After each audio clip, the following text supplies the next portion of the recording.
What's up, people of the internet? My name is Dabacab, and today we're going to talk about what is wrong with Artifact.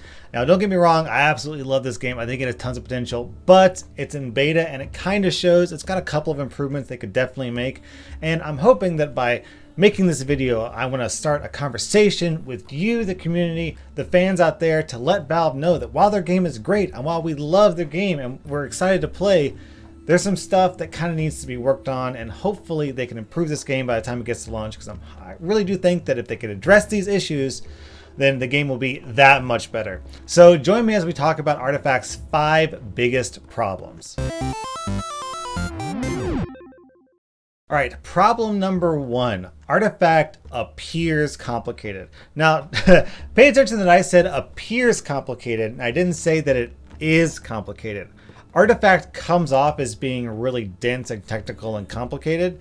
And I mean, sure, the game does have a lot of like moving pieces, but in my opinion, it's not like inaccessibly complex. You know, we're not talking about a Dota learning curve where you got to spend, 1,000 hours in the game just to be baseline competent. It's actually, I found it to be fairly intuitive and fairly straightforward. It's not by any means the most complicated game in the world, and it's, more complicated than Hearthstone, but less complicated than like StarCraft or Dota 2. So I think one of the best things they could do to improve this is to add a tutorial. That's kind of actually one of the biggest problems with Dota. Dota just kind of like shoves you in and says, good luck, kid. Hope you don't get murdered in your first game. And so I really feel like Artifact could benefit tremendously by having a like tutorial level where you just come in and it's like, this is how you play the game, this is what the colors mean. In fact, maybe that could already be in the game, we don't know. But it would also help if they had, videos integrated into the game. That's like, okay, what is initiative? And you click the button and like a little like YouTube video pops up in the client that it shows you what initiative is and how it works. Or what's the deal with the arrows? How come the arrows, sometimes they point this way, sometimes they point that way? Just like, have another button you press, be like, well, these are the arrows, this is how they work. And I mean, you've got creators. I mean, I'm a creator, but I'm small, so I'm not even saying that I should do it. You've got famous creators like Sir Action Slacks. Like, let him do it, man. Let him make the video. I'm sure he could do an awesome job. Engage the community and just make a quick little tutorial video that is built into the client. It can help people access the game, because while Artifact is it's got a lot of moving pieces, it's not that bad. It just looks bad. So I think if Valve could just make the game feel more accessible by adding tutorial options and help people learn the game, I think that'll do wonders towards attracting new players. Problem number 2 is streamability. In order for this game to succeed, it has to really get picked up by content creators, YouTubers, streamers. I guess those are kind of the 2 big ones, YouTubers and streamers. There's already, YouTubers out there, and I'm sure once the game drops, we're going to see Twitch streamers and, streamers on Facebook and other platforms as well. But the issue with Artifact is because you've got the board divided into 3 lanes, it doesn't have a tremendous amount of, it's not super streamable, because you're only ever looking at 1/3 of the game unless you zoom out. And I've heard people say, well, League of Legends and Dota both have 3 lanes, so if you're watching a player play in the bottom lane, they're still only seeing 1/3 of the match. That doesn't stop League of Legends and Dota from being like super popular on Twitch and YouTube. And yes, that's true, and I think that also applies here. I think that if you play Artifact and you're following a streamer in one lane, then a second lane, and a third lane, just the fact that you're only looking at one lane at a time doesn't really mean that your viewers aren't going to be able to follow the game. But they could definitely do some things to enhance the streamability. For example, one of the biggest things I've heard a lot of people say on the forums and in comments is they need to make the lanes visually distinct. I saw an incredible post on Reddit, and credit to this one goes to Rockman Films. This guy did some really cool Photoshop and made like custom lanes. So if you made, lane 1 look different from lane 3, that means that someone who's somewhat familiar with the game could hop in and like watch someone stream and be like, oh, they're on lane 2 because, lane 2 has lava and lane 3 doesn't. So I could recognize that. And I think that would, little tweaks like that would do wonders towards making the game more accessible, more streamer friendly, and basically just more fun to watch, because you can know at a moment's glance, oh, they're in lane 3 or they're in lane 1 or whatever. And I'm super pro that idea. Plus, furthermore, you can sort of take that one step further and add like custom boards. Like, you know, on Hearthstone, every time they add a new expansion, they add a new game board, and there's like little clickable things in the corner.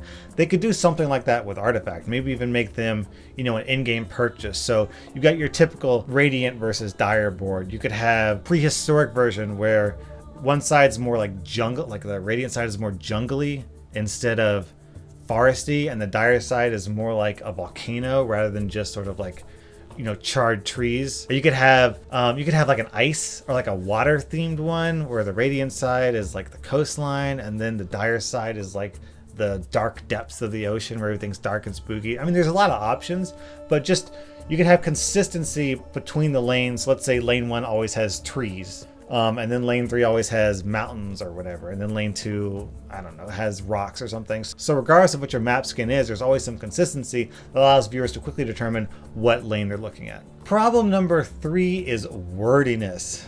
The writers of Artifact, they're a little bit overzealous, okay? They need to chill out, completely chill out. The biggest complaint I hear is for Apotheosis Blade. Apotheosis Blade is an absolute mouthful, and there's a lot of things they could do with that because they're in a digital card game. One of the nice things about digital card games is you can hide text and keywords. Like, you know, you have a keyword and you hover your mouse over it and a little window pops up, so you hide all the information in that window in the card text. For example, we've got the real Apotheosis Blade, let's say here, and then we've got an Apotheosis Blade that I made up here, and it's got basically the same information.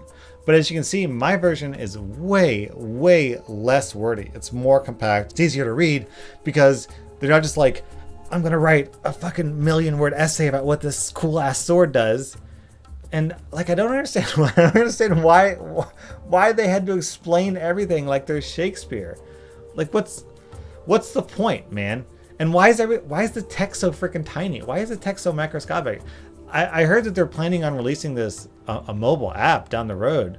So if you've got this tiny freaking like 4-point size font, how's anyone on mobile supposed to be able to read these cards? They gotta blow up the text. They gotta condense the text down, like make the text font bigger, and then cut out some words to make it more readable. That'll make it way more accessible.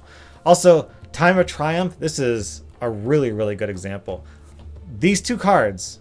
This is the real card, and this is my card. These two cards had the exact same information. It's the exact same wording. The difference is this one is organized in a better way. I just hit enter in better locations than this card. And like the fact that this card is in the game kind of shows that they just don't really care about presenting information to players in a well thought out and convenient way. It's just sort of like dumped on the page. Like they just poured a bunch of words in a bucket and just like, take that card. And it's too much, man. They need to hire an editor to condense the card text and make the game more readable and more user friendly. The fourth problem is price point. Artifact is not a free game, and personally, I think that's kind of a mistake. I think they're gonna probably make less money in the long run. They've got to figure out how to convince people to spend money on this game. So how do they do that? I'm really, really hoping that they integrate. Well, so I'm a Blizzard fanboy, right? I love Diablo, Hearthstone, Overwatch, World of Warcraft, and one thing that Blizzard does really, really well is they integrate games with each other, right? So it's like, I'm going to BlizzCon this year, and I got the BlizzCon tickets, and because I got the BlizzCon tickets, I have an Overwatch skin, a legendary Overwatch skin. I'm gonna get some sort of like World of Warcraft mount probably, or like a pet. I'm gonna get probably skins in Heroes of the Storm, and you know, unique skin or cosmetic features in Diablo. So even if I don't care about, let's say, Diablo, the fact that I, you know, have this thing that it's like, oh, I got a free thing here, and I got a free thing in this game that I don't play, probably means that I'm more likely to play Diablo. Well, Valve can do the same thing here. They've got this wildly successful game, Dota 2, that Artifact is based on. And they've got other games as well, like Counter-Strike. So they really should leverage these other games to try and pull traffic from those games into Artifact and vice versa. For example, they could have a thing where it's like in a pack of cards that you buy in Artifact card game, one of the cards, if you unpackage, let's say Axe, then that will give you a free skin, a free Axe skin in Dota 2. So all the Dota 2 players are like, oh cool, I want the Axe skin. So they download Artifact and then open a bunch of packs hoping to get that Axe skin, or they trade on the Steam Workshop. And because now they have the Axe cards, like, maybe I should buy the game or something like that. So I'm really hoping that they can make the relationship between Dota and Artifact compatible and stronger, and sort of like they should help each other, right? Like, let the games help each other. A fan of Dota is likely to be a fan of Artifact, or at least more likely than, I guess, the average player. So you may as well make use of this relationship and like cross promote, because I'm really hoping we can pull players over from Dota, pull players over from Counter-Strike, and similarly pull Artifact players from Artifact into those games and create sort of like a sympathetic loop of players who just keep supporting Valve games, because the more money that goes into Valve, the better for fans of Valve products, because it means they can better support those games. And the fifth problem for Artifact, which admittedly may not even be a problem because they may have already solved this and we just don't know it, is Artifact needs alternate game modes. Like Arena in Hearthstone, or Draft Mode, or Pauper. And I'm really hoping that those game modes exist, because alternate game modes create a lot of variety, they keep the game fresh, and they just attract a lot of players that otherwise wouldn't be interested in the game. Personally, I like Hearthstone, but I cannot stand Constructed, because every time I play Constructed, it's like, I guess I'll make a deck, and I make the deck, and then I get in, and then I get destroyed by a net deck that some pro created. He posted online, and then like 1,000 million fans of Hearthstone created an exact copy of that deck, and because that deck was designed by an absolute god tier best of the best pro, it just stomps everyone else, and it's like, well, my shitty deck that I threw together in 10 minutes doesn't stand a chance. So that's just every engagement I have in the Hearthstone. So I don't like that game mode. I don't like Constructed at all. I always play Arena. I play Arena exclusively, and Arena is, it's like you build a deck from a very small pool of cards that are randomly generated, and then you go in and see how many players you can beat.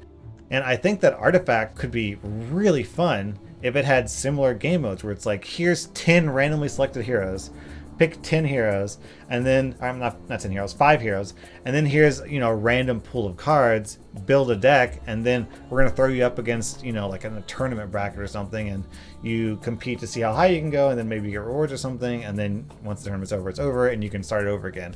Or you could have Pauper, which if you don't play Magic the Gathering, that's a deck that has a price limit on it.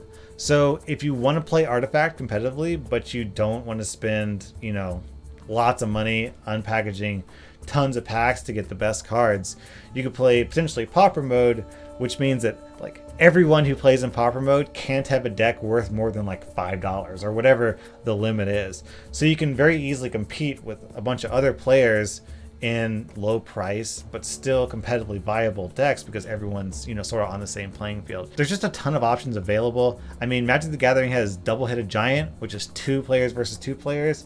You could do that. Even better, you could have 3 lanes. Like, how cool would it be to play a game of Dota where it's 3 players versus 3 players, and you're only in your one lane? So you've got your 5 heroes, and then 5 heroes, and then 5 heroes, and then 5 heroes, and then 5 heroes, and then 5 heroes. It would be complete chaos, but it'd be ridiculous fun, right? Because you'd throw out Thunder God's Wrath, and it would hit 15 freaking heroes, right? 15, 5, 5, 5. Yeah, 15 heroes, Thunder God's Wrath. Like, it would be so ridiculous and so much fun, and I really hope that game mode exists. Not because it's going to be competitive or like super strategic, but just because it's going to be ridiculous chaos. And I feel like that game mode needs to exist, right? I hope it does. So I'm really, really hoping that if alternate game modes besides just constructed competitive play, I really hope other game modes exist. If they don't already exist, Valve, please add these in.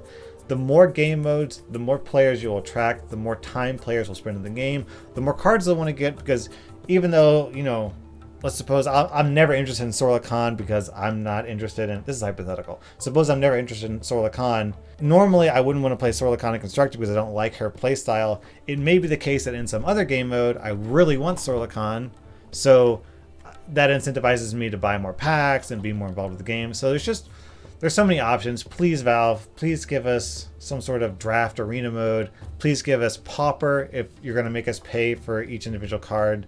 please give us triple-headed giant. That would be amazing. Oh my god, that would be so awesome. So let me know what your thoughts are. Please understand, I'm not trashing on Artifact. I love Artifact. I think it's got a ton of potential. It's going to be a super fun game, but you know, it's not perfect. It's in beta. It's got some kinks they still got to work out. So I'm hoping that some Valve employee out there, cross my fingers, is watching this video and they'll be like, Dabakav makes some good points here. Let's improve the game and fix all these problems and make it even better than before. So if I can improve this game in some small way, then this video will be worth it.